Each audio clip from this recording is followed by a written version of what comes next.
მოგესალმებით, ჩემო ძვირფასო მსვენელებო და მეგობრებო. მე მინდა შემოგთავაზო ძალიან საინტერესო თემა.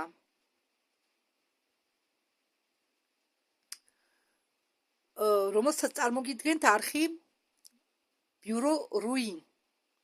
ანუ ნანგრევების ბიურო, რომ გადათარგმნო ქართულად. და ეს თემა ეხება სარკეებს. მრავალი საუკუნე, მრავალი წელი ადამიანებს ჩვენ გვიმალავდნენ სარკეების ნამდვილ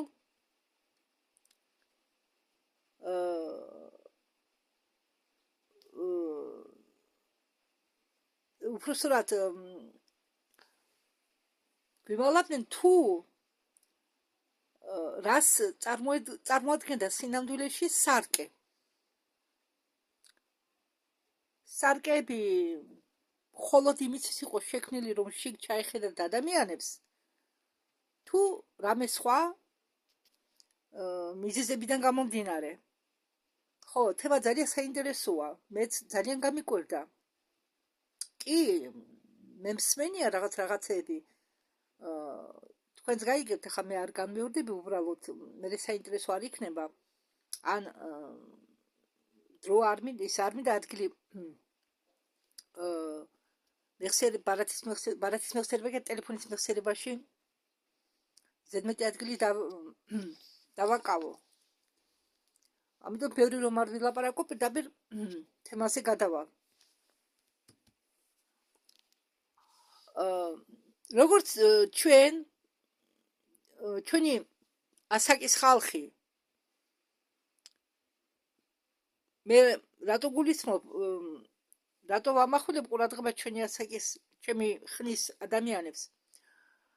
ახლებმა არ იციან ეს, იმიტომ რომ ახლები უფრო სხვა ფილმებს უყურებენ და ჩვენ დროს ხომ იყო ზღაპრები. მაგათ დიდი სარკეები, სადაც გონახებდნენ დიდ სარკეებს და ჯადოსნურ სარკეებს, ხო?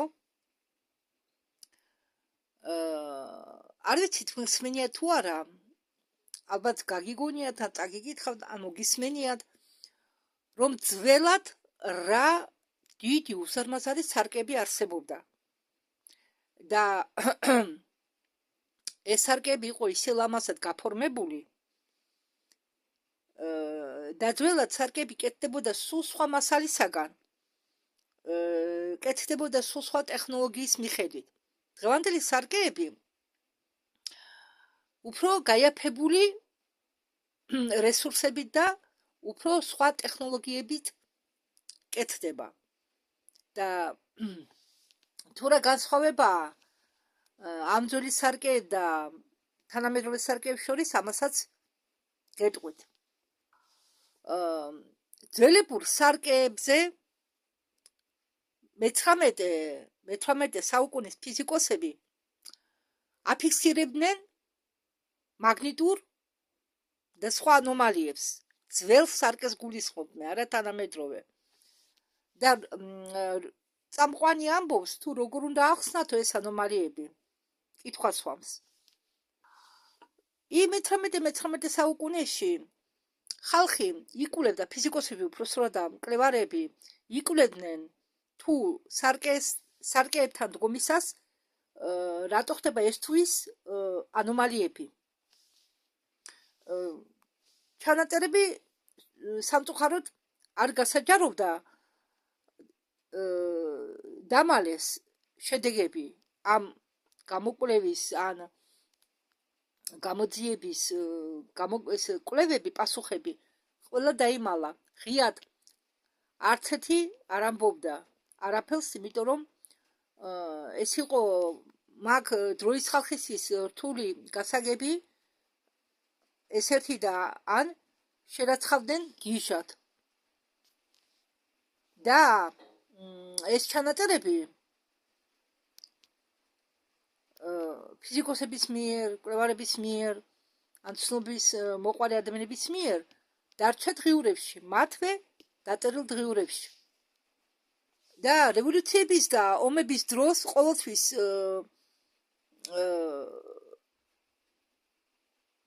ადრევნებ ბრძანებას, 11-ის რევოლუციების დროს ძველი სარკეები გაინადგურებინათ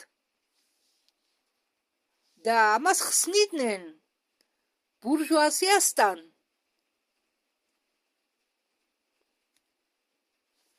ბრძოლის სახით. ანუ ძველი სარკეები თითქოს წარმოადგენდა ბურჟუაზიულ საგანს და ამიტომ რაც არის დაკავშირებულიო ბურჟუაზიასთან, ყველაფერი უნდა განადგურდესო. ამის გამო სარკეცაც ვადადგურებთო. სარკეებს უпростоრად. და არ დაგავიწყდეთ, რომ იმ დროს იმდენად უზარმაზარი სარკეები იყო ფარავდა მთელ კედელს, ძველად ყველგან ოთახებში ყველგან სარკეებს ამაგრებდნენ, კიდებდნენ. ჭერზეც, კედლებზეც, ვისაც საშუალება ჰქონდა, რადგან მაშინდელი სარკე წარმოადგენდა თითქმის ქონების როგორ გითხრათ, ისეთი საფასური ჰქონდა მაშინდელ სარკეს, რომ თელ ქონებას უდრიდა. ხო. და ძველად დღისით ეს სარკეები იყო ღია, მაგრამ როგორც კი დაბნელდებოდა,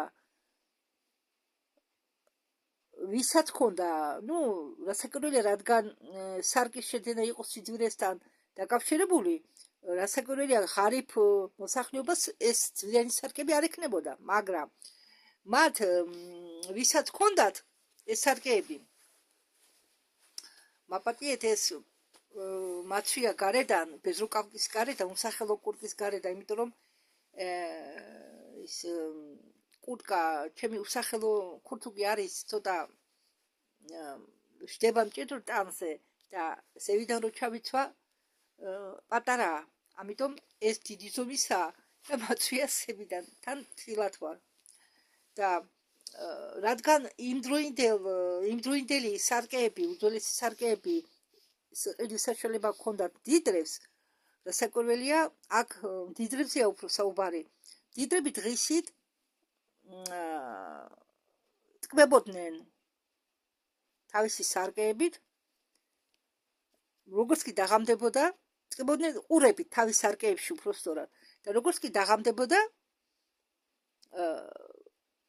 ყველა სარკეს, რამდენიც იყო ოჯახში, ყველას ფარავდნენ. ფარავდნენ ისე კარგად, რომ ერთი ადგილიც არ უნდა ყოფილიყო ღიად დარჩენილი. და სხვათა შორის იმ დროიდან მოდის წესი, როდესაც ადამიანი მოკვდება, თუ რამე სარკისებური საგანი არის, ან ირეკლავს რამეს, დაიფაროს ნაჭერით. იმ დროიდან მოდის ეს ჩვევა. მაგრამ სინამდვილეში ადამიანებმა არ იციან სიმართლე, თუ ამას რატო აკეთებდნენ იმ დროს. და ჩვენ ყვებავენ ზღაპრებით, რომ თითქოს და რომ მოხდება ადამიანი მისი სული შეიძლება სარკეში შევიდეს, ან სარკიდან გადმოხდნენ ურჩხულები, ან მოჩვენებები გაჩნდეს. სხვათა შორის ბევრი ვიდეო მინახავს შორტები, სადაც ანარეკლი ადამიანის სულ სხვაგვარად იქცევა, ვიდრე თვით ადამიანი, რომელიც შიქ იყურება. ალბათ ეს საიდუმლო არა, რადგან ყველანი ნახოთ, ვისაც გიყვართ შორტების ყურება. შორტების ყურება მიყვარსო, მე ვერ ვიტყვი. უბრალოდ ხანდახან მოკლე ინფორმაციას ვუსმენ იმ თემებთან დაკავშირებით, რომელსაც ახლა მე, ასე ვთქვათ, თქვენ გაცვდით. მაგრამ იმ შორტების ყურება მიყვარს, რომლებზეც ნაჩვენებია ცხოველების მოქცევა. რაც კი ბუნებასთანაა დაკავშირებული,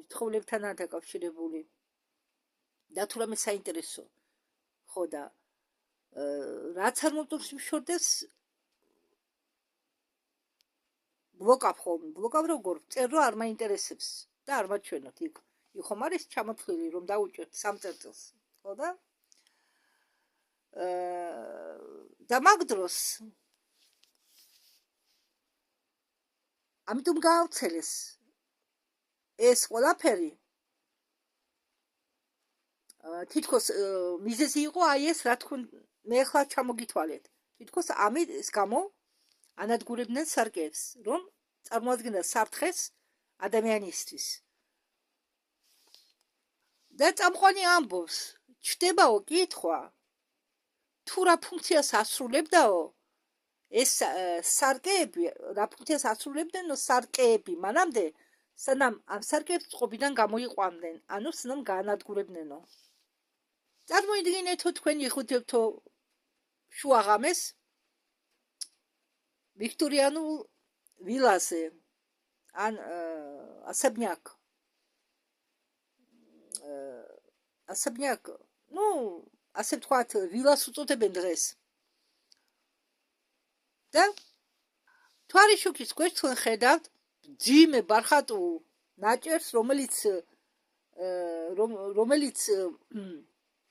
დაკიდულია სარკეზე დაფარულია უბრალოდ სარკე არის შეიძლება საკიდებსაც უკეთებდნენ ძველად არა საკიდებს არ უკეთებდნენ ესე იგი დეტალურად ფარავდნენ ყოველ კუნჭულს აბა დასამაგრებლები ქონდა იქ და თითქოს ამ ფარდები და ამ საფარებით რომლითაც ფარავდნენ სარკეებს ვიღაცა რაღაცის დამალას ცდილობდა რაღაც საიდუმლოს დამალას ესე იგი რაღაც ირეკლებოდა ამ სარკეში ის რაც არ უნდა ენახა ხალხს არა ეს მონაგონი არ არისო ამ სარკეების აფარება ეს არის მკაცრ რიტუალი რომელიც შემოიტანა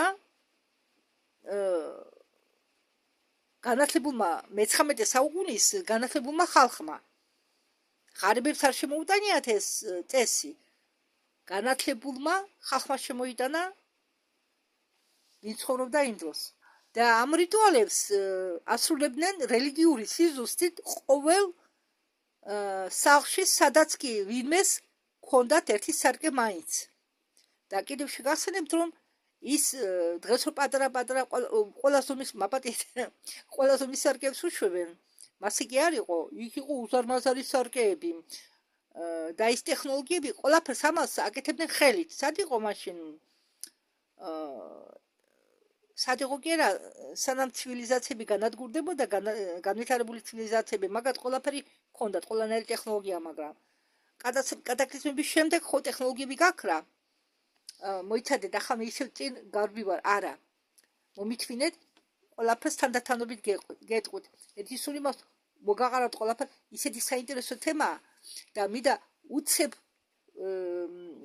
მოგაყაროთ ეს ინფორმაცია მაგრამ შობს ნელ-ნელა და თანდათანობით რომ გასაგები იყოს თორემ ჩემი უკვლევების გამო შეიძლება მე ჩემი ნათქვამი სულ სხვაგვარად გაიგოთ ან ვერ გაიგოთ მაპატი რა ვქნა თუ არის ხუმრი ისე ცოტა ხუმრობაც საჭიროა ხანდახან თან ამ წესს მიყვებოდნენ არა მხოლოდ ერთ ქვეყანაში არამედ ყველა ქვეყანაში მათ შორის რუსეთის ჩათვლით ყველა ქვეყანაში მე-19 საუკუნე იყო პარადოქსების საუკუნე ტექნოლოგიური პროგრესი მეზობლობდაო ძველ შიშებთანო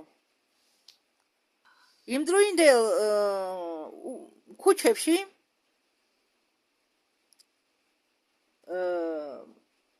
აირის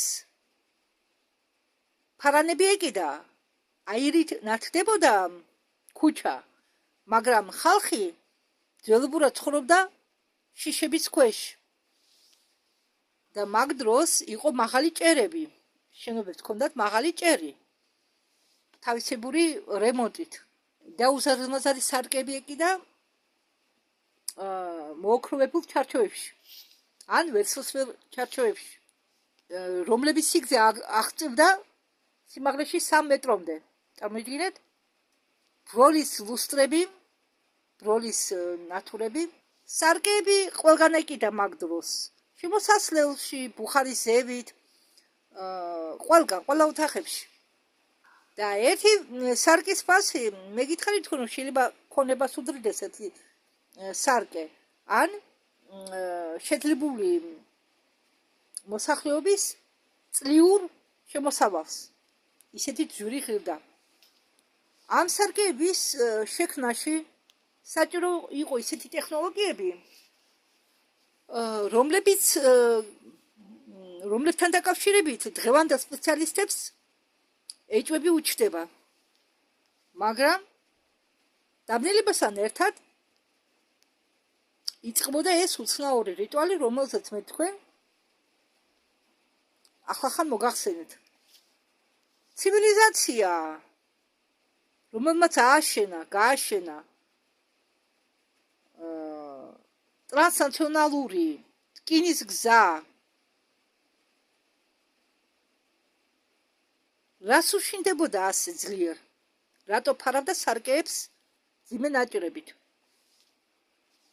და კიდევ ერთხელ გეტყვით, რომ ეს ხალხი, ვინც ამას აკეთებდა, გაუნათლებელი არ იყვნენ. რადგან ეს სარკეები ძალიან ძვირი ღირდა. ესე იგი, ამ სარკეების პატრონები იყვნენ ინჟინრები, ექიმები და სხვადასხვა პროფესიის, საპატივცემულო პროფესიის წარმომადგენლები, ხო? და ძალიან უცნაური იყო, რომ ისინი ამ რიტუალს ატარებდნენ ყოველ საღამოს. და გასაკვირი ისაა, რომ ეს რიტუალი ყველა ქვეყანაში ერთნაირად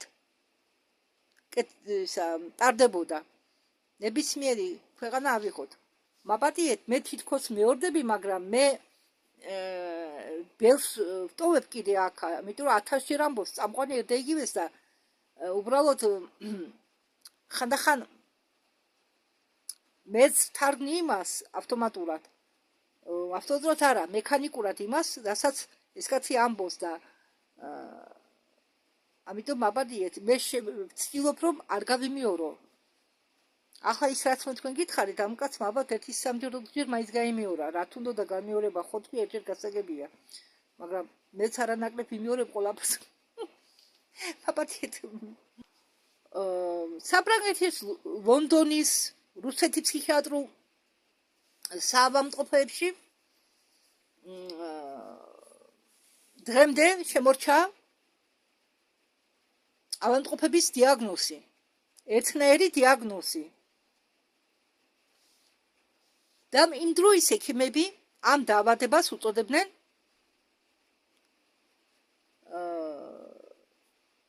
зеркальное помешательство, ანუ სარკის სიგიჟე. ასეთი დაავადება იყო ადრე. უბრალოდ დაავადება არ იყო, მაგრამ დაარქვეს ამას თითქოს დაავადებას სარკის სიგიჟე. აგერ კონკრეტული შემთხვევაა 1967 წელი. ედინბურგი. მაკგრეგორების ოჯახი, რომლებიც იყვნენ ქსოვილების ბაჭრები, გადავიდნენ ახალ სახლში, უზარმაზარი უდიდესი შენობა გეორგიანულ ეპოქისა, უზარმაზარი ფანჯრებით და სარკეებით ყველა ოთახში და უბრალოდ ყველაზე დიდი სარკე მისაღებ ოთახში ეკიდაო, თელ კედელს იკავებდაო. და ამ სახლში დაიწყო ესეთი რაღაცები, რასაც მაშინდელი პრესა მოგენებით დაარქმევს დაწყებულ სარკეებს. ოჯახის უმცროსი ქალიშვილი 12 წლის მარგარეტი უარს ამბობდა და ეძინა თავის ოთახში. ის გოგონა ამტკიცებდა, რომ სარკე, რომელიც ეკიდა მის ოთახში, ხამხამობით აჩვენებდა სულ სხვა ოთახს. მშობლებმა ეს მიაწერეს ბავშვურ ფანტაზიას. მაგრამ ერთი კვირის გავლის შემდეგ ამ უცნაურ რაღაცებს უკვე ამჩნევდნენ დიდებიც. მამა, ოჯახის მამა, ეგრეგრობის ოჯახის მამა ჩაწერა თავის დღიურში, გავიღვიძე შუაღამესო შეგრძნების ესე იგი და ისეთი შეგრძნება მქონდაო რომ ვიღაც მაკვირდებაო ლოგინის პირდაპირ იყო დაკიდებული უზარმაზარი სარკე ამ კაცის საძინებლის ოთახში ლოგინი საწოლის მოპირდაპირე და ამ ეს სარკე ირეკლავდა ჩვენ საძინებელს კი არაო სულ სხვა ოთახსო სხვა ავეჯი და სხვა კედლებითო ამას ყველაფერს ხედავდიო დაწვრილებით თვარის შუქის ქვეშო როდესაც სანთელი ავანთიო ყველაფერი გაქრაო და ისევ ჩემი ოთახის ანარეკლი გაჩნდაო და ეს ისტორია დამტკიცდა იმით რომ მოსამსახურე ქალი ისტრიკაში ჩავარდა კატეგორიული უარი განაცხადა იმ ოთახში დაძინება სადაც ადრე ეძინა ამ სარკის ღამღამობით ანარეკლების უცნაური ანარეკლების გამო რადგან მან ნახა სარკეში დერეფანი და დერეფანში იდგა ქალი რომელსაც ეცვა თეთრი სამოსი რომელიც იყო შეკერილი სულ სხვაგვარად სხვანაირად არა იმ დროის მიხედვით რა დროშიც ცხოვრობდა ეს მოსამსახურე და ის ქალი იმ მხრიდან ნელ-ნელა წერდა ამ მსახურისგან ხელს თითქოს უნდაო შეხებოდაო მოსამსახურე ქალს და ქალი ჩავარდაო პანიკაში მაგრეგორებმა მოიწიეს მღვდელი რომელმაც სახლის გაწმენდის რიტუალი ჩაატარა მაგრამ ამან არ უშველა სარკეები აგრძელებდნენ იმის ჩვენებას ირეკლავდნენ იმას რისი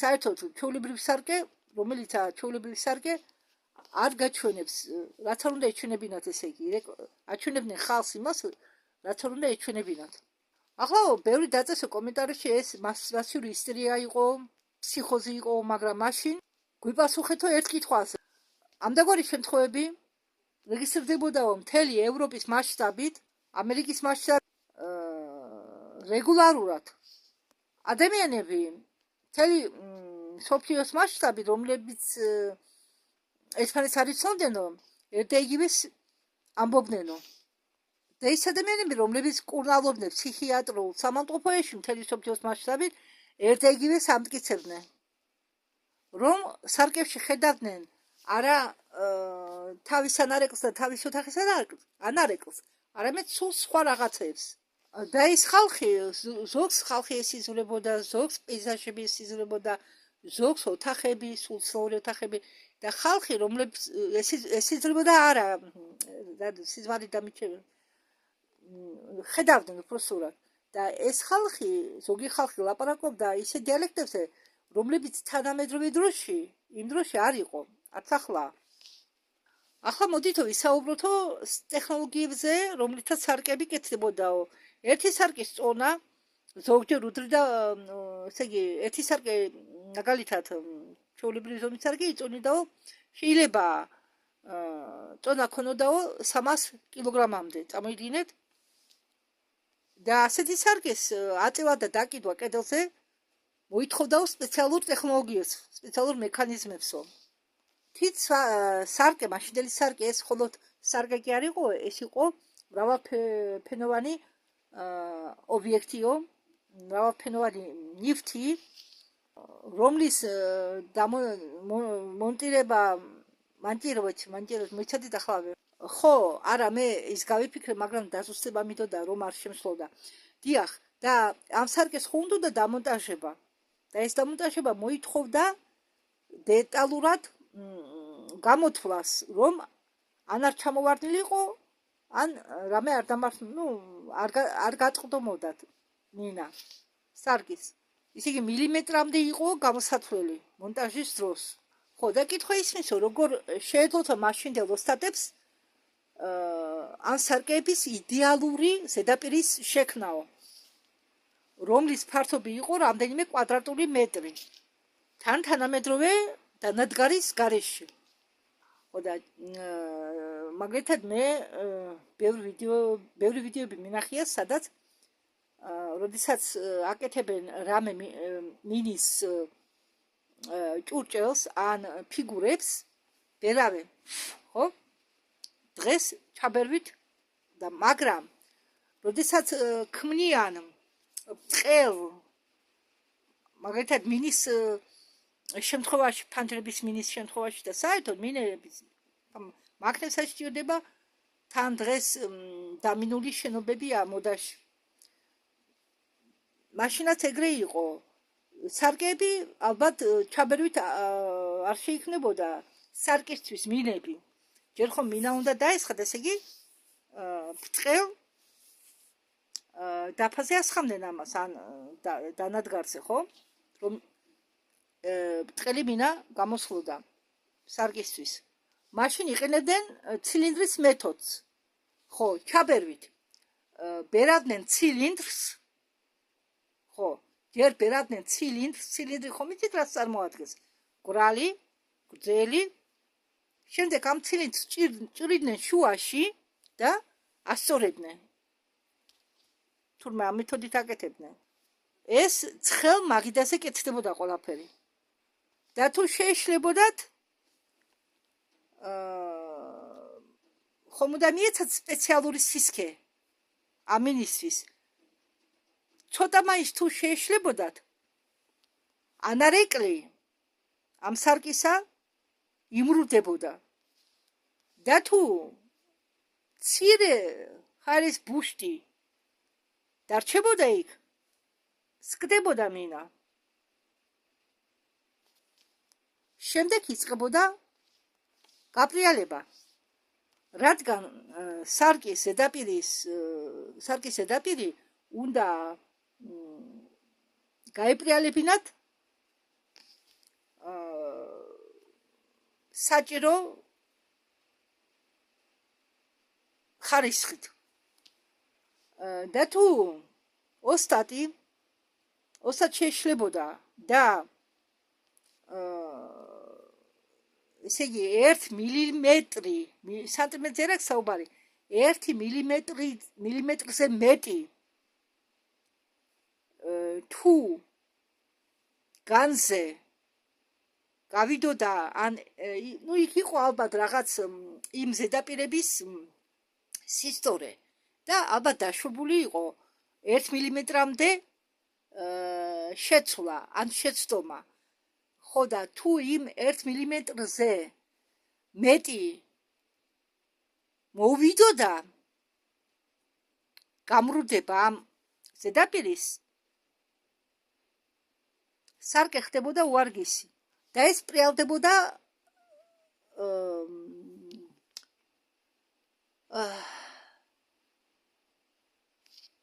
დანადგარების გარეშე, ანუ ხელებით.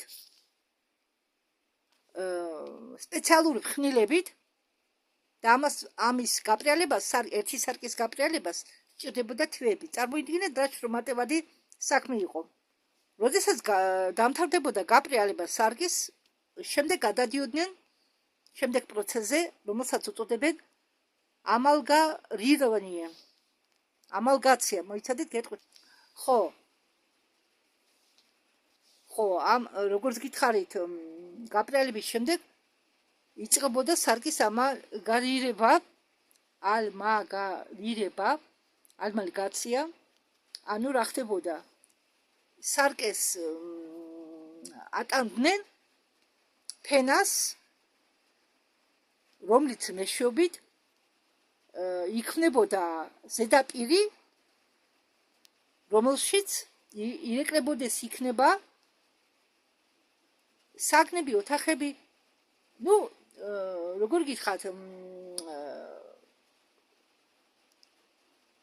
რომ სარკეში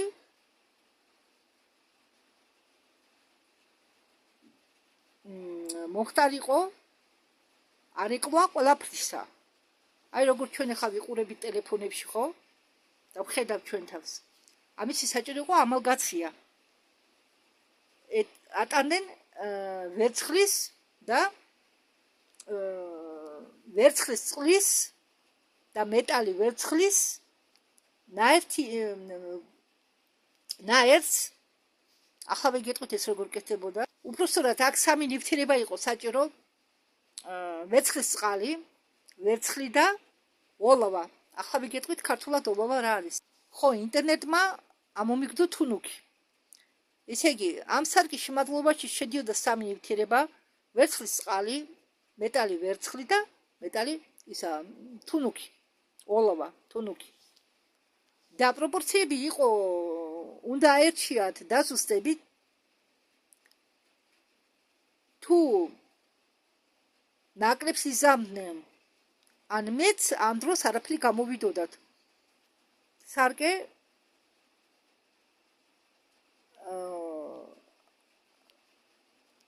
დაბრაკული იქნებოდა, რადგან თუ დაუშვათ თანაბრად უნდა აიღოთ ეს ნივთიერებები, თუ მაგალითად ვერცხლის წყალს ზედმეტ აიღებდნენო, ეს ამალგამა ზედაპირი რითაც უნდა დაეფარათ, ის სარკემ რო ანარეკლი მისცეს, საჭირო იყო ამალგაცია, ამალგარიროვანია. და ეს ამალგამა რომ დაფიქსირებულიყო, თანაბრად იყო საჭირო. და თუ ზედმეტი მოვიდოდაო ვერცხლის წყალი, ამალგამა არ ჩერდებოდაო ზედაპირზე. და თუ ნაკლები იყო ვერცხლის წყალი, ანარეკლი ჩანდა ფერქცავად. ესე იგი, ანარეკლის სისუფთავი არ იყო მაღალ დონეზე. ეს პროცესი ხდებოდა დახურულ ოთახებში, შენობებში უпростоრად, რადგან იქ ძალიან დიდი მასშტაბის შენობები იყო. პროცესი ხდებოდა ეს ამალგაცია, ამალგარიროვანი ხდებოდა დახურულ შენობებში და მუშები იწამნებოდნენ ამ ვერცხლის წყლით და უმრავლესობა ვერ ცოცხლობდა 40 წლამდე. ხო და ტექნოლოგიები იმ დროს ისეთი ტექნოლოგიები იყო საჭირო, რომ ეს სარკეები გაეკეთებინათ, რომ დღესაც უჩნდებათ შეკითხვები მეცნიერებს, მაგრამ იმ დროს, როდესაც არ არსებობდაო ვაკუუმური დანადგარი და კომპიუტერები, რომლებიც თulis ხოლმე, დღეს ყველგან კომპიუტერია და კომპიუტერი ითვლის ყველაფერს. თუ რა, რამდენია საჭირო. იმისთვის რომ ხარისხის დონე დაიცვა. იმდროინდელი ოსტატები ისიდის სისუფთავის სარკეს ქმნიდნენ, რომ და ზოგჯერ გეჩვენებოდაო, რომ შენ ანარეკლს კი არ ხედავდიო, არამედ რაღაც სხვას. ან თითქოს პარალელურ სამყაროს უყურებო. საიდან მოიპოვეს ეს რეცეპტები? თუ როგორ უნდა შექმნან სარკე? და ვინ შექმნა ამალგამას ფორმულა პირველმა მაპატიეთ მე და რუსულიდან ჯერ თარგმნი და მე ვატყობდნენ და პირდაპირ როგორც გადავთარგმნე ისე გითხარით. ვინ არისო, ვინ შექმნაო პირველად? ვინ არისო ის ადამიანი, რომელმაც პირველმა შექმნაო ამ ამალგამას რეცეპტი? ხომ გესმით ჩემი, ამალგამა კიდევ ვიმეორებ არის, ქვია იმას, რითაც ფარავენ მომავალ სარკეს, რომ ანარეკლი იყოს. ხო, ალბათ თქვენ უპასუხებთო, რომ ოსტატები იყვნენ მომარჩვენ. კიო, მაგრამ აბა დღევანდელ ოსტატებს შეეკითხეთო.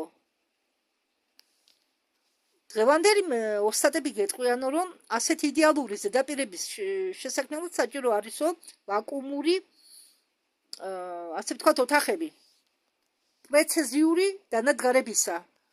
და ამას როგორ აკეთებდნენ მე-18 საუკუნეში, როდესაც ეს ვაკუუმური ოთახები, ანუ კამერები არ არსებობდა. ახლა კი დააკვირდითო წარმოების გეოგრაფიას. ამ სარკეებს ვამზადებდნენ ძალიან ცოტა ადგილებში. ვენეცია, მურანას კუნძული, ბოგემია, რუსეთი. ანუ ვენეცია, მურანას კუნძული, ბოგემია და რუსეთი. და ყველგან არა, ამ ადგილებში მხოლოდ. და ეს პროცესები, რეცეპტები იყო დაცული მანიაკალური სისასტიკით. ანუ თუ გასცემდნენ, სიკვდილით დაისჯებოდნენ. გაცემაზე არაუშავს უფლება არ ჰქონდათ ოსტატებს დაეტოვებინათ ტერიტორია. ისინი იქ იყვნენ მუდმივ ტყვეობაში, ასე ვთქვათ, ჭყალებში, რადგან არ ქონდათ გაცვლის უფლება. და თუ ვინმე გაიქცეოდა, ნუ მობეზებოდა ახლა ჩაკეტილ პირობებში თითქმის ციხეში მუშაობა, იყო მცდელობები გაქცევის, ანაბრუნებდნენ უკან, ან კლავდნენ თურმე ამ ოსტატებს. რადგან რეცეპტები იყო გასაიდუმლოებული ძალიან მკაცრად. ხო, ვენეციის ოსტატები ვერ დატოვებდნენ მურანას კუნძულს, როგორც გითხარით, მათ კლავდნენ. მაგ დროს ვენეციას ყავდა საიდუმლო პოლიცია, სადაც იყო ჩაწერილი კანონი, რომ ის ოსტატები, რომლებიც გაიქცევიან, ადგილზე იქნენ განადგურებული, სადაც კი დაიჭერენ. 1553 წელი. სამი ოსტატი, რომლებიც გაიქცნენ ბოგემიაში, უნაკლოდ ქრებიან. 1591 წელი. ოსტატი ანჯელო ბაროცი ცდილობს გაყიდოს რეცეპტი, მიყიდოს ფრანგებს და მალევე მას ნახავენ კანაოში ჩაგდებულს კვტარს. ცოდნები გადაეცემოდა მხოლოდ ოჯახის შიგ და მხოლოდ ზეპირად. არანაირი ნაწერებს არ ტოვებდნენ. უნდა დაემახსოვრებინა. სხვა ხელობები, ეს აბრეშუმის შექმნა, კერამიკა, ისი შემოსავლიანი იყო, მაგრამ ისე მკაცრად გასაიდუმლოებული არ იყო, როგორც ეს სარკების გაკეთება. ვენეციური მიინა მაგალითად, მურანული ნაქარგები, ისე მკაცრად არ იყო ესენი გასაიდუმლოებული ამის რეცეპტები. დამასკური რკინა და რატომ იცავდნენ ასეთ სიმკაცრეს და სისასტიკეს სარკების შემადგენლობის დასაცავად. რატომ? რადგან ეს არ არის ბიზნესი, ეს არის საიდუმლო, მაპატიეთ, სახელმწიფოს საიდუმლოების დაცვა. მაღალი კატეგორიისა. ნახოთო რუკა, მე-14-მე-15 საუკუნის ვენეციის რუკა. ვენეცია იყო როგორც სადგური, ასე ვთქვათ, გემების სადგური, სადაც შემოდიოდნენ, გადიოდნენ გემები. კონსტანტინოპოლის დათემის დროს 1454 წელს ვენეციაში გამრავლდა მანუსკრიპტების და არტეფაქტების შეტანა, მთელი ბიბლიოთეკების ჩათვლით, ტექნიკური ნახაზებით, ტექნოლოგიების აღწერით და ჩნდება ასეთი ვერსია, ვენეციანელი ოსტატებმა მიიღეს ეს ტექნოლოგია, სარკის ჩამოსხმის ტექნოლოგია, არა მემკვიდრეობით, არამედ ისინი იყვნენ ამ ცოდნების მტარებლები, რომლების ცოდნა მოიპოვეს დანგრეული ქალაქების მანუსკრიპტებიდან, ნახაზებიდან რაღაც ხო დარჩებოდა და ეს ცოდნა ეკუთვნოდა წინა ცივილიზაციას. და მათი ამოცანა იყო, არა მოეგონათ თავიდან ეს ტექნოლოგია, არამედ შეენარჩუნებინათ ეს ტექნოლოგია და მათაც ეწარმოებინათ. 1891 წელი. ლონდონელი ანტიკვარისტი ტომასი უელბორნმა Приобрел старинное венецианское зеркало. შეიძინა ძველი ვენეციური სარკე აუქციონზე. ეს სარკე ეკუთვნოდა არისტოკრატს, რომელიც დაღარიბდა, ასე ვთქვათ, ფინანსურად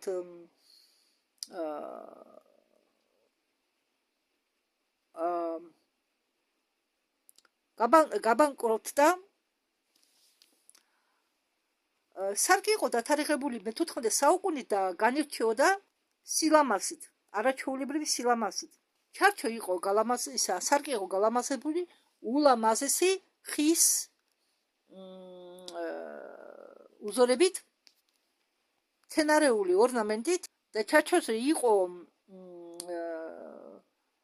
ესე იგი ამოტიფრული ასტრონომიული სიმბოლოები, თანავარსკვლავედი, პლანეტები, რაღაც ნიშნები, უცნაური გეომეტრიული узორები, რომლებიც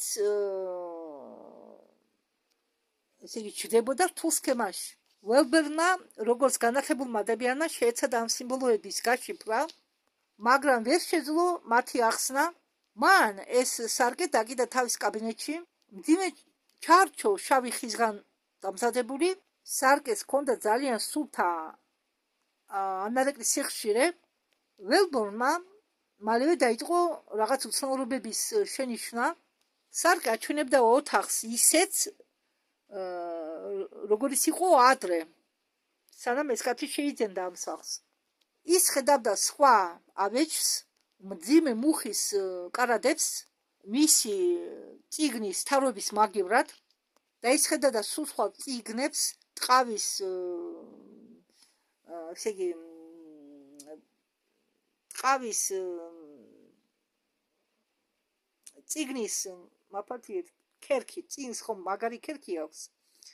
ხო, ტყავის ყრდით ლათინური ასოებით იყო რაღაც დაწერილი ამ წიგნზე. ბუხარისკი იყო სხვა ფორმის, უფრო მასიური და მოქარგული ხისგან. ველბერმა ეს დააბრალა მის დაღლილობას და სინათლის თამაშს. მაგრამ ეს ხილვები სარკეში მეორდებოდა ყოველთვის ერთ და იგივე დროს, საღამოს 11 საათიდან ღამის 2 საათამდე. აი ამ პერიოდში სულ მეორდებოდა ესეთი ხილვა. ყოველთვის მთვარის სინათლის ქვეშ. მაგრამ ყველაფერი სასწაული დაიწყო 14 ოქტომბრის ღამით 1842 წელს. მაპატიეთ 1882 წელს. ველბერტი მუშაობდა გვიანღამემდე, ძველი ხელნაწერებს შეისწავლიდა, მუშაობდა ძველ ხელნაწერებზე და უბრალოდ გახედა სარკეს და გაშეშტა. სარკეში ირეკლებოდა ადამიანის ფიგურა, შუა ასაკის მამაკაცი, სუსტი ასკეტური სახით მე-14 საუკუნის ტანსაცმელში. ის იჯდა საწერ მაგიდასთან, იმ მასიური მაგიდასთან, რომელსაც ველბერი ხედავდა თავის ხილვებში და რაღაცას წერდა ბატის საწერ კალამით, ბატის იმით წერდა ბატის ბალანით. უცებ ვერ გავიხსენე. ველბერმა თავის შემოაბრუნა მის ოთახისკენ, შუა ოთახში არავინ არ იყო, აინტერესებდა ვინმე თუ იყო მის ოთახში და ისევ შეაბრუნა თავის სარკისკენ.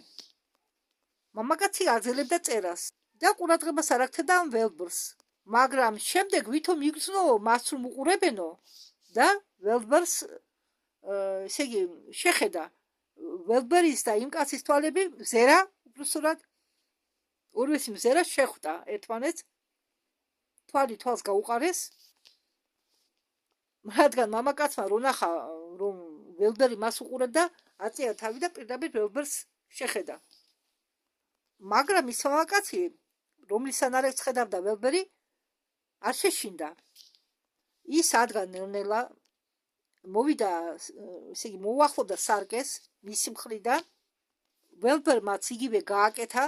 ველბერი, ხანდახან მე რო ვერ გაიგოთ, ველბერმა იგივე გააკეთა. ისინი იყვნენ ერთმანეთის წინაშე, ოღონდ ის კაცი თავისი მე-14 საუკუნიდან, ველბერი თავისი საუკუნიდან, თავისი სარკის მხრიდან და იყვნენ გაყოფილი იმ სარკის ზედაპირით. რომ მათ ყოფდა სარკე და რამდენიმე საუკუნით. ველბერმა დაიწყო ესე იგი დაწვრილებითი დაკვირვებები და ყველაფერს იწერდა დღიურში. ის ადამიანი სარკეში ჩნდებოდა თითქმის ყოველ ღამით და თანდათანობით მათ შორის დამყარდა სპეციალური ურთიერთობის სპეციალური ფორმა. ისინი ერთმანეთთან ურთიერთობდნენ ჟესტებით, საჩვენებითი მოძრაობებით, ნახატებით, ქახალზე დახატავდნენ და ერთმანეთს აჩვენებდნენ თუ რისი თქმა, რისი გადაცემა უნდათ ერთმანეთზე. ადამიანი წარსულიდან ველბერს უჩვენებდა ხელნაწერებს, ძველ წიგნებს, აჩვენებდა საჭირო მითითებულ ადგილებს ოთახებში, სადაც მან ადრე ამ კაცს ეს ოთახი ყოფილა ამ კაცის ძველად, იმ დროს რო ცხოვრობდა, ვისაც ხედავდა ველბერი სარკეში და ამ კაცს რაღაც ხელნაწერები ქონია შენახული იქ ოთახში და ველბერს უჩვენა და ველბერმა მიაგნო მაგ ხელნაწერებს. იმ ადგილზე, სადაც ამ კაცმა უჩვენა. იმ კაცმა უჩვენა ამალგამის ფორმულა, კიდევ შეგახსენებთ, რომ ამალგამა არის ახლა სხვაგვარი დანატას უკეთებენ სარკეებს და მაშინ ამას ქვიოდა ამალგამა, რითაც ფარავდნენ სარკის გარეთა ზედაპირს და ამ კაცმა უჩვენა ზუსტი ფორმულა ამ ამალგამისა და დოზირება, თუ რამდენი რა და რამდენი უნდა გაურიო ნაზავში. და რომ ეს სარკეები, რომლებიც ძველი მეთოდით კეთდებოდა ადრე, ეს არ იყო მხოლოდ სარკეები, არამედ იყო ინსტრუმენტი თურმე. ხო, წარმოგიდგენიათ, ეს სარკეები, კიდევ გავიმეორებ, ძველებური სარკეები, ძველად რომ ასხავდნენ მე-17-მე-18 საუკუნეში, წარმოადგენდა არა მხოლოდ სარკეს, არამედ ინსტრუმენტს. და მაგიტომ ისხმობდა იგი უზარმაზარი დიდ მასიურ ზომაში. უზარმაზარი ზომის, ამიტომ ისხმებოდა.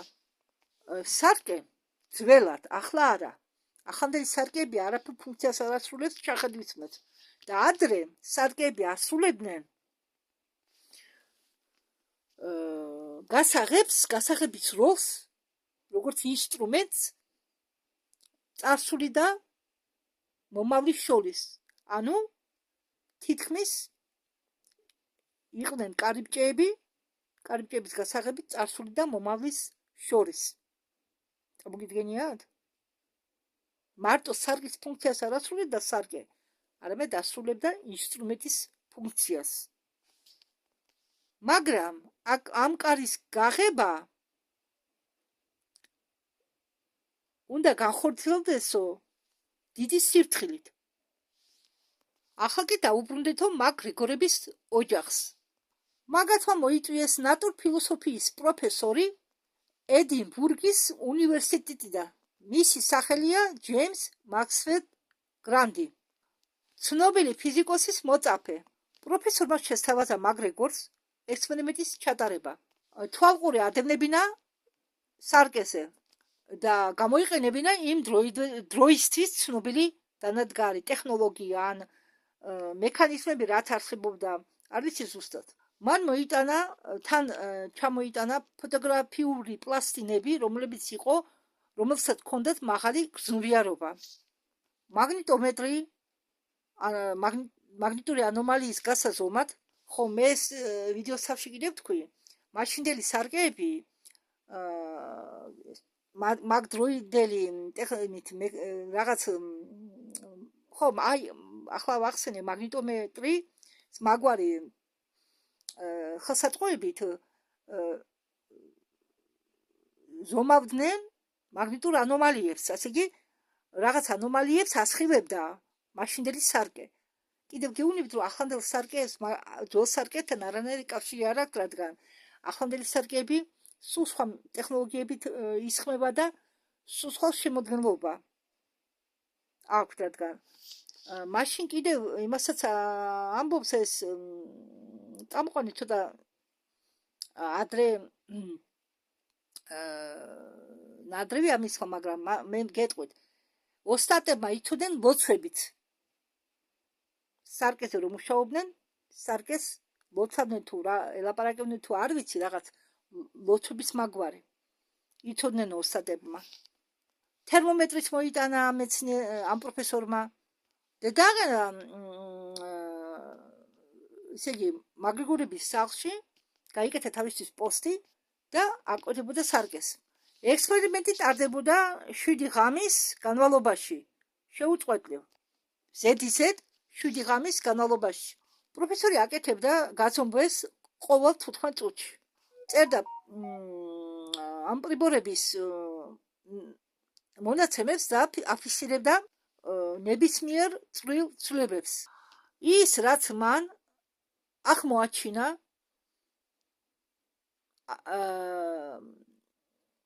აიძულა ის გაჩუმებულიყო. თავის შეეკავებინა შედეგების გასაჯაროებისაგან. შეეშინდა, რადგან იმ დროისთვის ხალხისთვის ეს იყო მიუღებელი, ან პროფესორს საგიჟეთში ამოაყოფინებდნენ თავს. რადგან იმ დროს ის ვერ აუხსნიდა ხალხს თუ რა ხდებოდა. და ოფიციალურად მან თქვა რომ არაფერი შეუმჩნევია ისეთი. თავისი კი გამოკვლევების შედეგები მან ჩაწერა მხოლოდ მის დღიურში და გადამალა. მაპატიეთ.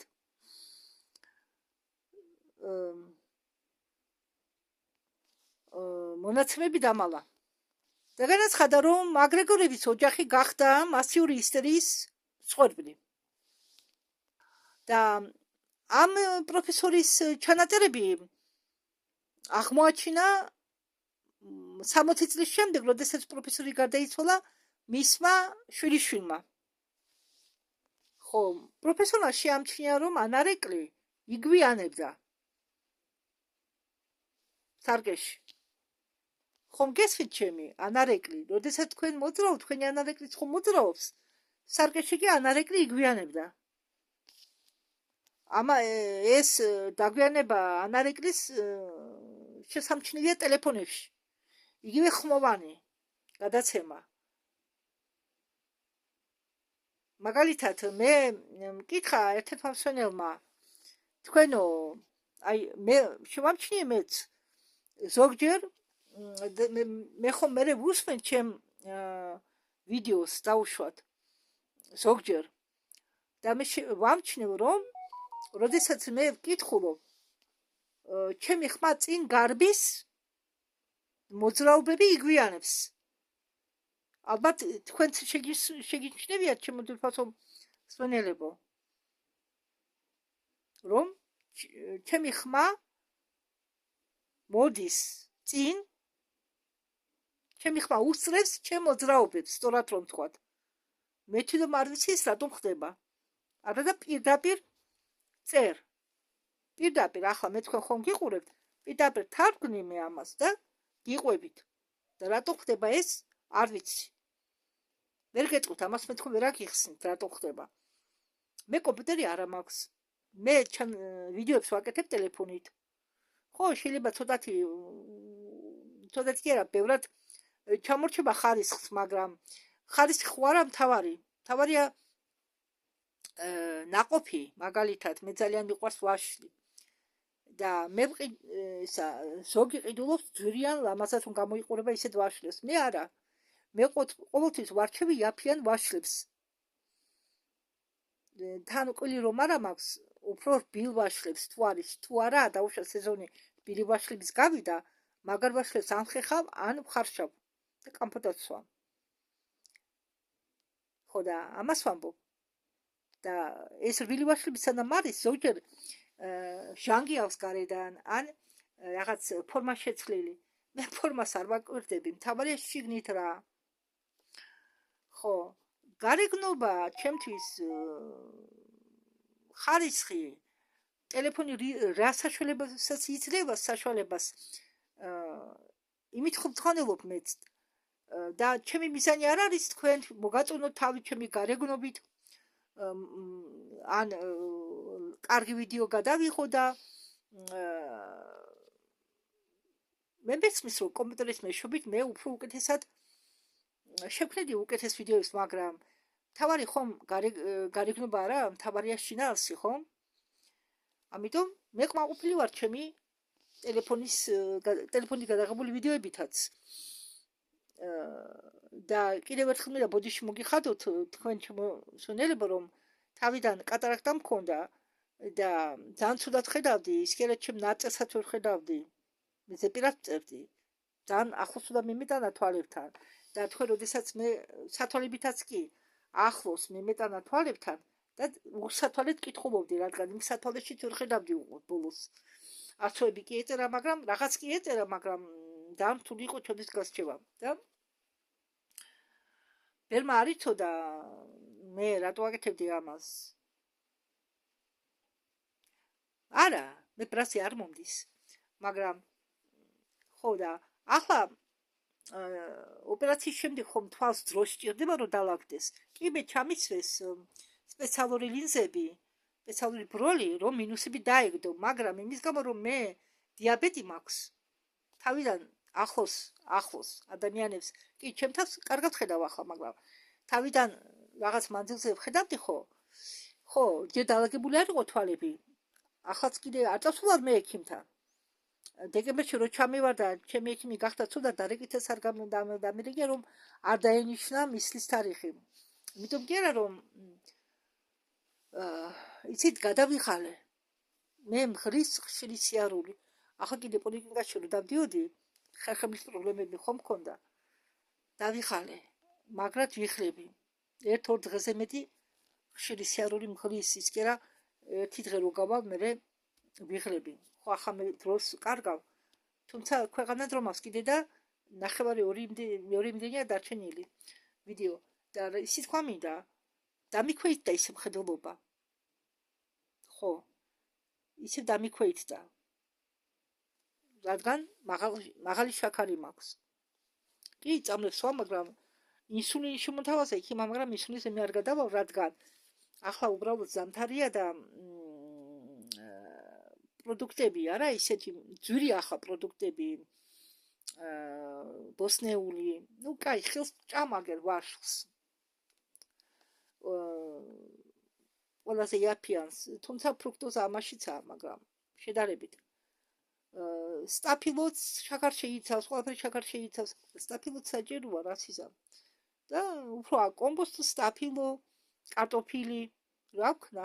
კომბოსტო კაი, ბორშ გააკეთე. მე მივატოვე მაკარონის სუფების გაკეთება, ქაშების გაკეთება, მივატოვე. ის კერე გადავწყვიტე მურაბა არ გავაკეთო წელს. თან ქალაქში ვცხოვრობ ხომ და რა თქმა უნდა მურაბა რამე ტკბილი თუ მომინდა ეგრე სახლში არ მინდა ტკბილი საერთოდ დავდო. თუ მომინდა ძალიან წავავდა 1-2 ლარის 3 ლარის კამფეტს ვიყიდი და რისი თქვა მინდა ახლა მე რატომ მოყვევი ამას და თუ აი ახლა კარის საკეთს სახელოს მე სულთან არ ვხედავ. ახლა აქედან აი ამ აძილიდან მე ჩემ თვალებს სულთან ვერ ვხედავ ჩემ სახეს. ხო კი მითხრა ექიმმა. ამიტომ კიდევ თავს შევიკავებ ეს სიცივები რო ჩავა, მივალ ვაპირებ ეს წასვლას, იმიტომ რომ მაინტერესებს ხედულობა რამდენი პროცენტითაა მომატებული, მაგრამ მე მგონია არ ვიცი ჯერ მიახლოებით.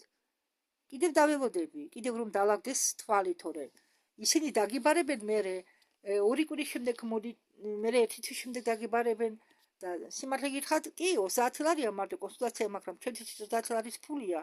ამიტომ ამდენი ხარჯვა ხო გითხარით მე გამატყავად წვეთებმა. ხო და მეტუნეთ ჩემთვის მაპატიეთ მე თქვენ შეგაშინეთ წინ ვიდეოში რომ შიში მაქვს ხელოვნური ინტელექტის წინაშე. ეს შიში არ უნდა ჩაიგდო თავში. მე შიში კი არა მაქვს, უბრალოდ საშიშრებასაც ხედავ. კი კომფორტიცაა, მაგრამ ნუ ფიქრობთ ნეგატივზე, ნუ დაფიქსირდებით, ნუ დაკონცენტრდებით. ხო შემთხვევით ვისარგებლებ. ნეგატიურზე არ დააკონცენტრიროთ თქვენი ყურადღება. როდესაც ჩვენ თურმე კონცენტრაციას ვუკეთებთ ნეგატივს, რამე შიშს, ჩვენ მაგ შიშს ყვებავთ. როდესაც ჩვენ არ ვუკეთებთ კონცენტრაციას რაღაც შიშს, რაც ის გვეშინია, იმ შიშის ეგრეგორი ხტება. როდესაც მაშინდელი ფარანი არ ვიცი რომ ფარანები იყო მაშინ, მიანათე სარკეს შუქი გადიოდა ძალიან ნელა. ხარი ჩვენ რო სარკეს მივანათე ფარანს, უცებ გადის შუქი. ამ სარკებში შუქის გასვლა სჭირდებოდა რაღაც დრო. თან შენიშნეს ტემპერატურის ანომალიები. რამდენიმე სანტიმეტრით სარკიდან მოშორებით ტემპერატურა ვარდებოდა 2-3 გრადუსით ყოველგვარი მიზეზების გარეშე. ანუ დაბლა იწევდა 2-3 გრადუსით. არანაირი სკვასონს რო უძახიან, მაპატიეთ. წამოგიდგენიათ ქართულად დღემდე არ ვიცოდი რა იყო სკვაზიანკ. უბრალოდ ვამბობდი უბერავს. თურმე ყოფილა ორპირი. ხო, არანაირი ორპირები არ იყო. არცაიდან არ უბერა და რადგან ფანჯრები ღია არ იყო, მაგრამ ტერმოდინამიკა პირდაპირ თვალების წინ ინგრეოდა, ირღვეოდა. ხო, მე ხა თქვენ აგიხსნით რა არის ტერმოდინამიკა. ნუ მათთვის ვინც არ იცის, მეც არ ვიცოდი. უბრალოდ სიტყვა კი მესმოდა, სიტყვა ნაცნობი იყო, მაგრამ სინამდვილეში რა იყო მეც არ ვიცი. არ ვიცოდი დღემდე ახლა ამ მომენტამდე. ტერმოდინამიკა ეს არის ფიზიკის გაყოფილება, ფიზიკის თავი, რომელიც სწავლობს უფრო საერთო, ესე იგი, გადაცემის, გამოყენების და გარდაქმნის, უბრალოდ ენერგიის გარდაქმნის, გადაცემის და გამოყენების საერთო კანონებს. სამუშაოს დროს სითბო რო გამოიყოფა დაუშვათ მაკროსკოპიურ სისტემებში სითბოს გამოყოფის პროცესი ნაწილაკების დიდი რაოდენობიდან ტერმოდინამიკა აღწერს სისტემების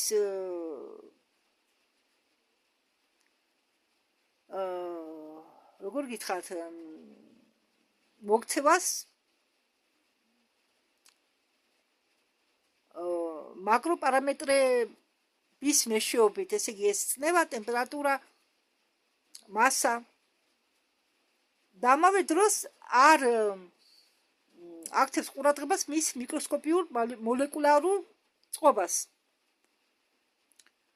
თერმოდინამიკის კანონები არის ფუნდამენტალური პრინციპები, გამოიყოფა საერთოდ 4: ნულოვანი, პირველი, მეორე და მესამე, რომლებიც აღწერენ ენერგიის შენარჩუნებას და ენერგეტიკული პროცესების მიმართვას. პირველი კანონი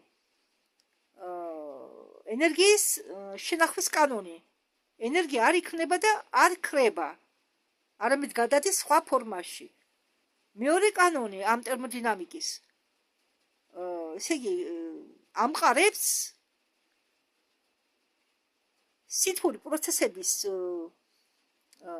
ესე იგი სითბურ პროცესებს უკან დაბრუნების საშუალება არ აქვს, რადგან იმ საზღვარს გადადის, რომლის შემდეგ სითბური პროცესები ვერ დაუბრუნდება თავის ჩვეულ მდგომარეობას, ხომ გესმით ჩემი? და შემოაქვს მეორე კანონს შემოაქვს ასეთი ტერმინი როგორც ენტროპია, რომელიც დახურულ სისტემებში იზრდება. და გამოიყენება ეს სითბო ტექნიკაში, ანუ ძრავებში, ქიმიაში, ფიზიკაში, კოსმოლოგიაში და ბიოლოგიაში, ცვლილების ეფექტურობის ანალიზისთვის. და თერმოდინამიკური სისტემები შეიძლება იყოს ღია, ეს ცვლა ნივთიერებ და ენერგიებს შორის და დახურული, სადაც მხოლოდ ენერგია მოძრაობს, ან იზოლირებული.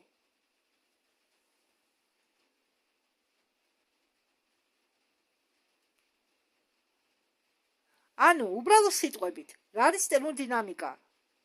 თერმო ბერძნული სიტყვა ნიშნავს სითბოს და ძალას. ანუ სითბო ტერმოდინამიკა პირდაპირ თუ გადავთარგმნოთ ქართულ ენაზე ნიშნავს სითბოს ძალა.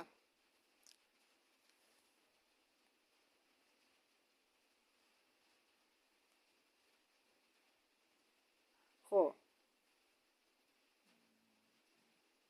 მე ხა მოკლედ გეტყვით თქვენ, მოკლედ. ესე იგი, პირველი კანონი ენერგიას არ შეიძლება განადგურო ან შექმნა. მეორე კანონი თვით ესე იგი, უნებლიე პროცესების დროს სამყაროს ენტროპია იზრდება და მესამე კანონი იდეალური კრისტალი ნულოვანი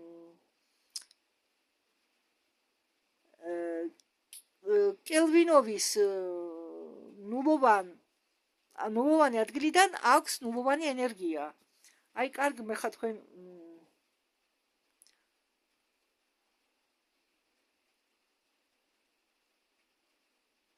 კარგი, მოდი ახლა დავიბნევით, არ გვინდა. მოდი დავუბრუნდეთ ჩვენ ვიდეო. და კიდევ ერთი უცნაური რამ, რაც შეამჩნია პროფესორმა. სარკე ასხივებდა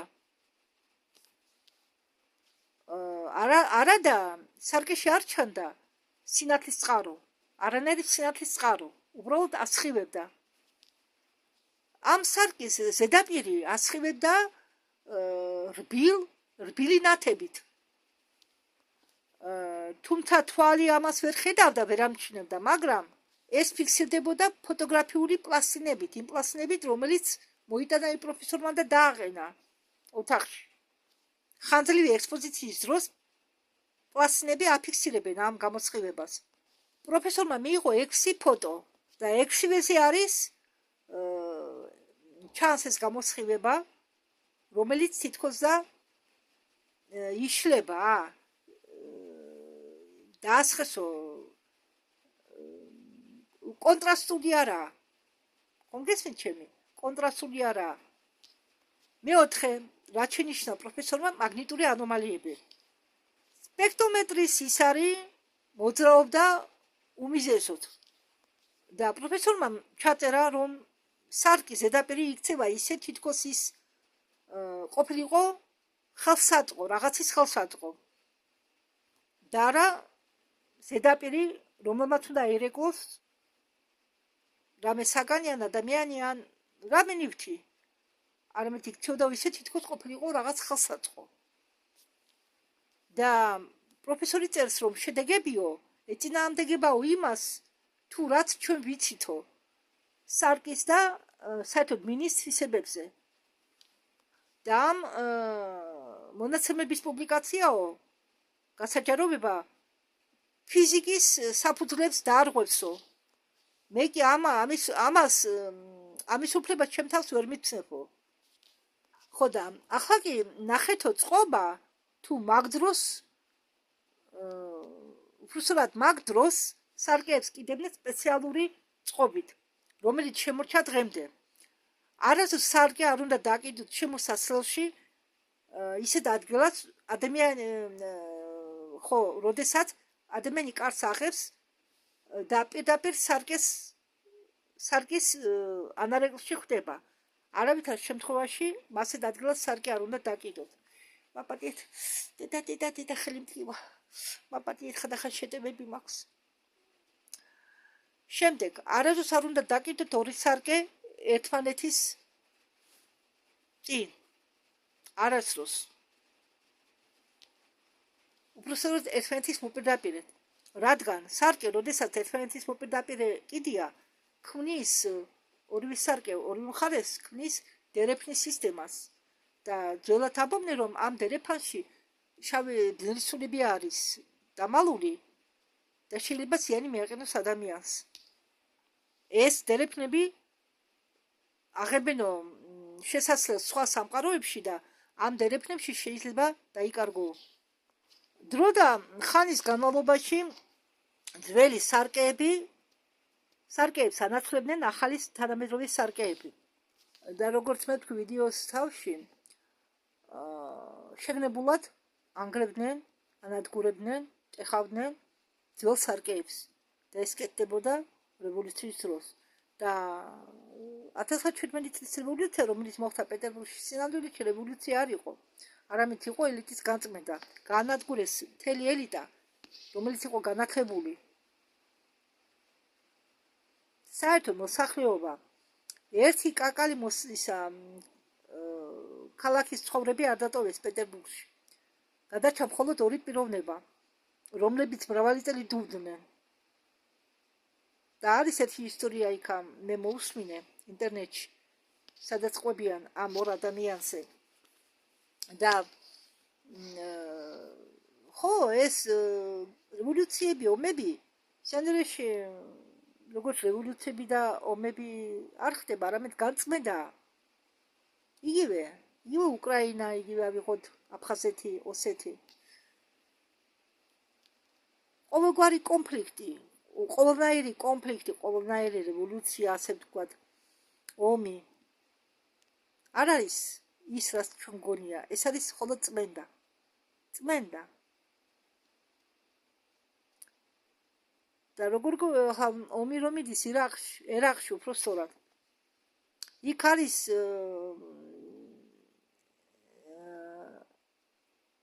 არ მახსოვს ზუსტად ერთი ადგილი სადაც ჩამალულია რაღაც არტეფაქტი და ჩრდილოეთ სახელმწიფოს აწყობდა მაშინ იქ რომ კონფლიქტი ყოფილიყო რადგან ხალხს არ ქონოდა საშუალება ეს არტეფაქტები მოეპოვებინათ იგივე უკრაინა ავიღოთ ის ტერიტორიები სადაც არის განლაგებული არტეფაქტები იგივე დუგები ალიოშკინიპისკი არის სამი უდაბნო უკრაინაში მე არ ვიცოდი მაგალითად დღემდე თუ არ მახსოვდა გეოგრაფიას ხო სწავლობდი სკოლაში არ მახსოვდა მე უკრაინაში რომ სამი უდაბნო იყო და ერთ-ერთი უდაბნო ალიოშკინიპისკი მაპატიეთ ხადახენებებნება ამ უდაბნოს ქვეშ დამალულია დუგები ხო და ეს ადგილი მგონი დღემდე დაკავებული აქვს რუსეთს და იმიტომ რომ მე ხარ მინდა პოლიტიკაში გადავიდე მაგრამ როგორც სასაბარძნე ხორცი ისე უშვებდნენ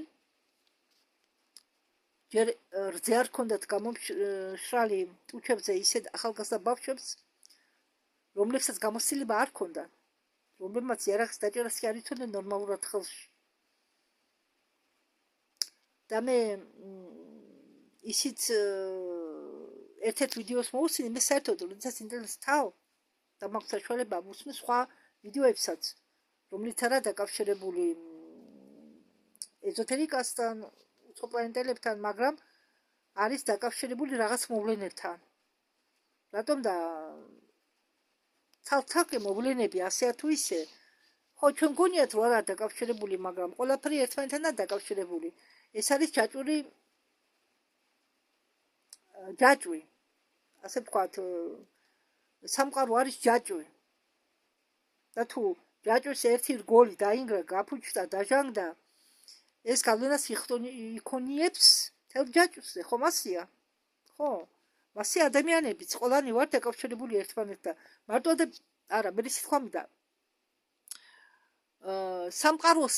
სამყარო ადამიანის ცხოველები სცენარეები ყველაფერი ცოცხალი რაც კი არსებობს წერების ჩათვლით დაკავშირებულია ერთმანეთთან ამის თქვა მინდა კარგით მოდით მე მგონია შეიძლება დავასრულო ვიდეო იმიტომ რომ თავარი რაც მინდოდა ისიც თქვა მინდოდა მე თქვენ გითხარით სხვათა შორის კითხაობა კიდე საშიშია მე ერთხელ ვცადე სარკეს წინააღმდეგ დავდე და შევქმნით ერეფანი როდესაც მაშინ უფრო ახალგაზრდა ვიყავი და კი იცით ახალგაზრდა გოგოებს რა უქრით თავში ყოველას ოჯახის შექმნა უნდა ხო გაცხოვება უნდა და მაინტერესებდა ჩემი მომავალი საქმის ნახვა და მე გეტყვით რა დავინახე სარკეში მოდიოდა 4 თუ 5 გონი 5 იყო არის პიროვნებები ყველა სხვადასხვა სიმაღლის ჩემსკენ ამ სარკეში ხედავდი როგორ მოდის სილუეტები ამ პიროვნებების მაგრამ შემეშინდა და შევწყვეტე შუაგზაზე შევწყვეტე კითხაობა იმიტომ რომ ძალიან საშიშია მე შემეშინდა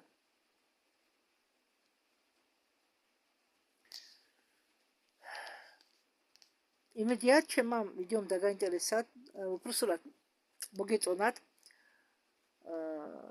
მეც მეგონა დღემდე რომ სარკე ჩვეულებრივი სარკეა ну დღევანდელი სარკები კი ჩვეულებრივი სარკეებია მაგრამ თუ ვინმეს შემოგჩათ ძველი სარკეები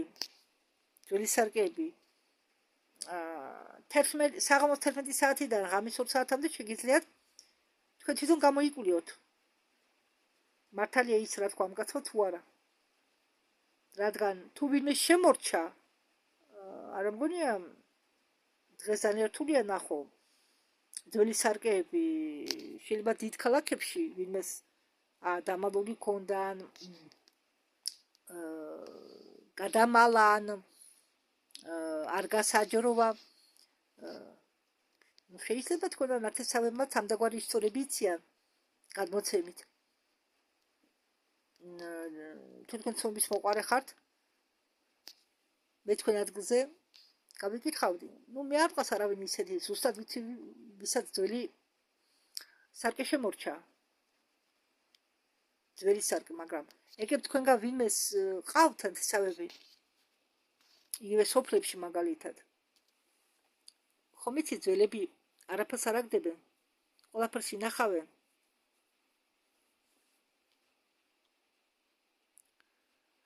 კარგით, დიდი მადლობა ყურადღებისთვის. შემდეგ ვიდეოებზე